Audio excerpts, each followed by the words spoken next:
that he planned to reveal data, that UFOs Past, Present, and Future, a book by Robert Emenegger, a television program that was done with that title. I talked to Emenegger, and he got asked by the Republican Party to produce that show using only government people, because the idea was they were going to release data.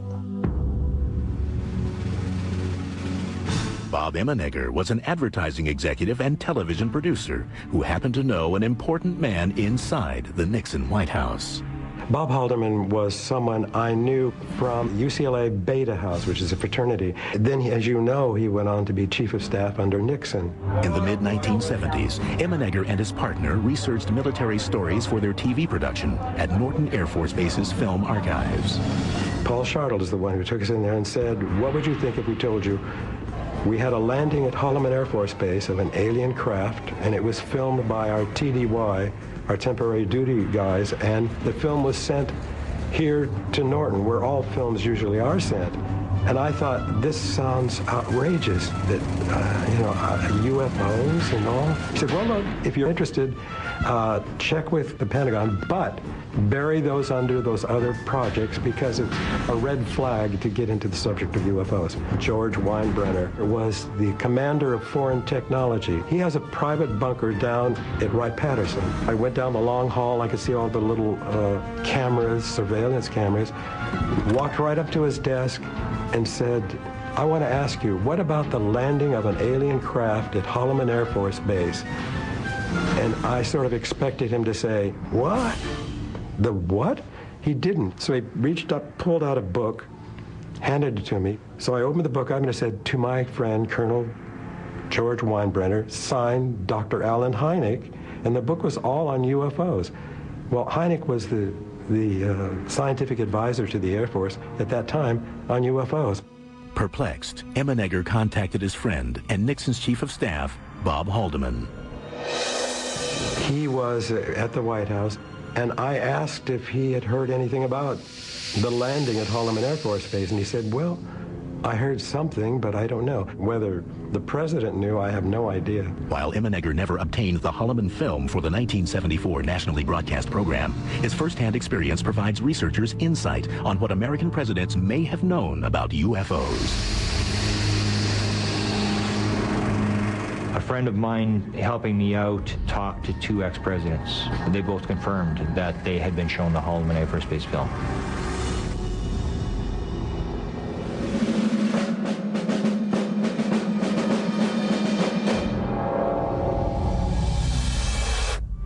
Congress should investigate the rash of reported sightings of unidentified flying objects in southern Michigan and other parts of the country.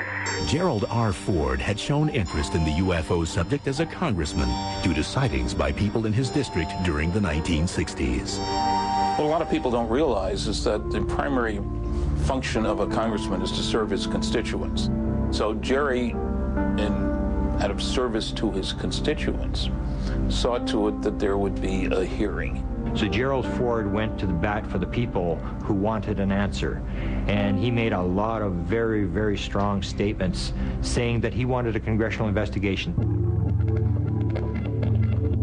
On April 5th, 1966, the House Armed Services Committee held public hearings on the subject of unidentified flying objects. Air Force Secretary Harold Brown concluded, we have not been hiding anything. The investigations have been made public. The hearing this morning was public for just that reason.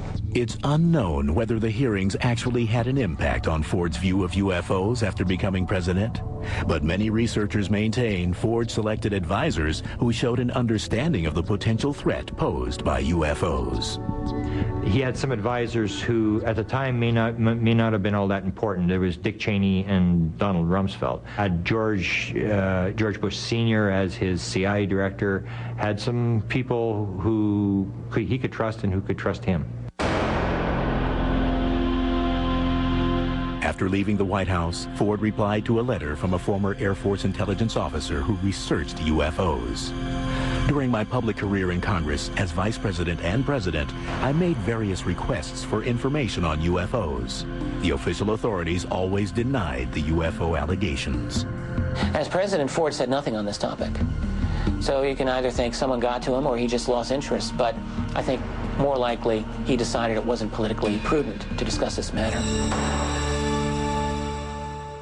Coming up, some presidents put all politics aside once they had their own UFO encounters.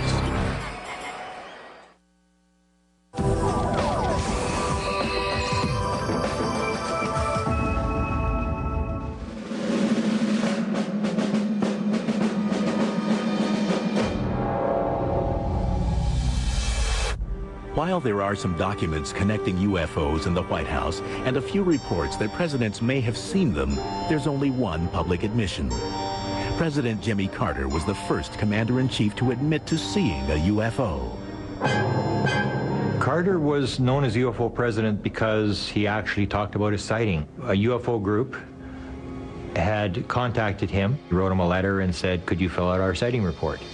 Jimmy Carter filled out the sighting report, and the rest is history. Well, Carter himself said the incident happened in October of 1969 when he was down in Leary, Georgia, speaking at a Lions Club. He spoke very strongly about it. And one thing I think it also is very impressive to the public is the fact that Carter was a state legislator here in Georgia when he saw the sighting, and he went on record about it and spoke of it quite publicly. And even becoming governor and then later becoming president, he's never waffled on it. He's always been quite upfront about it. Yes, I saw something, and no, it was not. I could not identify it. I don't make fun of people who say they've seen unidentified objects in the sky. He'll always say that he can associate with people who have had the experience, that he would never laugh at anybody who's had a UFO sighting because he's experienced it himself.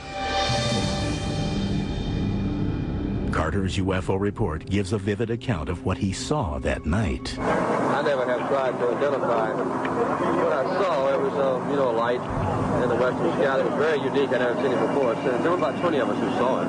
Carter said the object he saw was, had firm edges. It was circular. It seemed self-luminous. It was about 1,000 yards away, and it retreated, and then it came forward, and then it left. Basically, when you talk about UFOs, people look at you strangely, and for that reason, I think a lot of people would not be willing to be like Carter and go on the line and actually fill out a report.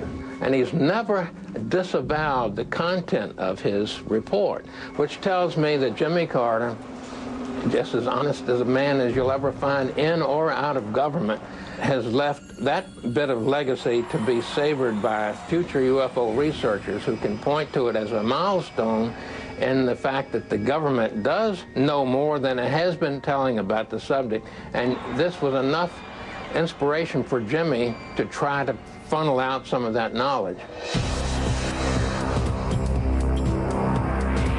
While running for the presidency, Carter made campaign promises that he would release all he could about UFOs once he took office. Well, no, but I would, make information that we have about those sightings available to the public and identify. And how did they try to hold Jimmy Carter to his promise? They wrote letters to him as soon as he got in office saying, Jimmy, you're now where you can fulfill your promise, please do so. As many as 9,000 UFO-related letters from citizens reached the White House during Carter's term. Naturally, he didn't answer it all himself, hardly any of it, but there were many people, some of them were interested in the follow-up to that 1976 promise, and others were just interested in telling their own little experience where they might have seen something that they wanted to go on record. But some researchers suggest other reasons why Carter may not have been able to deliver on his campaign promise. The CIA comes in and briefs the president on the most important intelligence stuff. And the person who briefed Jimmy Carter on the intelligence matters was George Bush Sr., the CIA director. Jimmy Carter asked for the UFO file. The story was that George Bush said, you don't have a need to know. This works on a need to know, and curiosity on the part of the president isn't sufficient need to know. To those who claim that George Bush was briefing Carter on UFOs, I think the burden of the proof would be on them. I mean, there were other much more likely subjects for them to be talking about. Regardless, President Carter did release UFO-related documents during his administration. The UFO community considers it the golden years. half of all the UFO documents, there's thousands of UFO documents that have been released under the Freedom